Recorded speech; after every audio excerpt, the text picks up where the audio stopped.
Today, we can speak a prompt into a phone and watch a hyper-realistic video generate out of thin air. It feels completely effortless, almost like magic. But computing is bound by physical reality. The first generation of computers occupied entire rooms with towering cabinets and thick bundles of wiring just to perform basic math. These machines processed electrical signals using thousands of glass vacuum tubes. You needed a massive amount of electricity to power them, and they generated enough heat that maintenance was constant. If one tube failed, you'd have to find it among thousands of others before the calculation could continue. You also couldn't just look at a screen or type a command. Users translated every instruction into physical holes punched into stiff paper cards, which the machine would read line by line.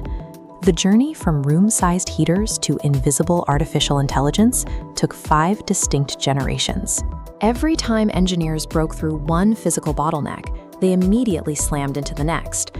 To calculate faster, early engineers needed more processing components, but adding more vacuum tubes would cause the machines to literally melt down from the heat. The second generation solved this with the transistor. By replacing fragile glass tubes with these tiny semiconductor devices, computers shrank in size, ran much cooler, and cut calculation times from hours down to minutes. Data storage scaled up alongside the processors. The bulky, bucket-sized magnetic drums of the first generation were swapped out for magnetic tape, holding far more information in a much more practical format. Even with this massive leap in speed and efficiency, the human interaction remained frozen in time. Users were still feeding stacks of punched paper cards into these much faster machines. The new problem was assembly. Wiring thousands of individual transistors together by hand became a logistical nightmare as demands for computing power grew. The third generation bypassed manual assembly with the integrated circuit. Engineers used photolithography, drawing precise microscopic patterns with light to etch circuits directly onto a silicon wafer. This technique packed entire transistor networks onto a single chip, shrinking processing components down to a nanometer scale. This dense processing power finally freed the interface. Punch cards vanished, replaced by direct inputs through keyboards and glowing monitors. To move data around, users started carrying portable floppy disks instead of heavy spools of magnetic tape.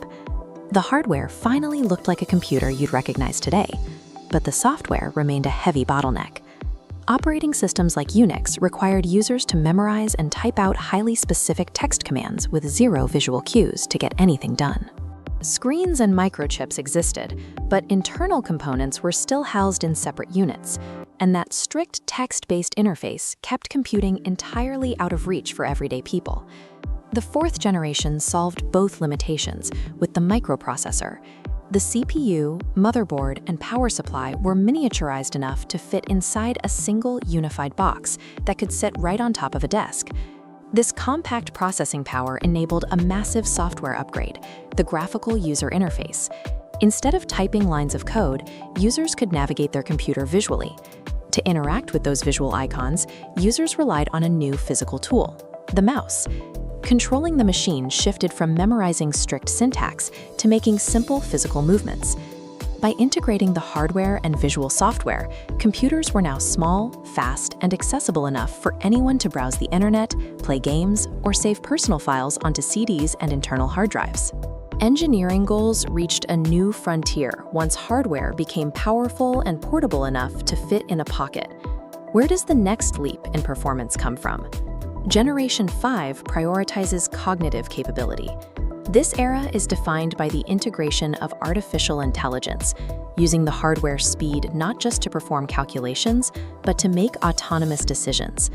Computing has stepped back into the physical world. AI now processes massive amounts of environmental data to help self-driving cars navigate complex streets, executing split-second decisions far faster than human reaction times. It uses complex algorithms to generate hyper-realistic visuals in media and actively powers the voice assistants integrated into our homes. For the first 4 generations, humans were forced to learn the computer's language just to operate it. In the 5th generation, the relationship is reversing. The computer is finally learning ours.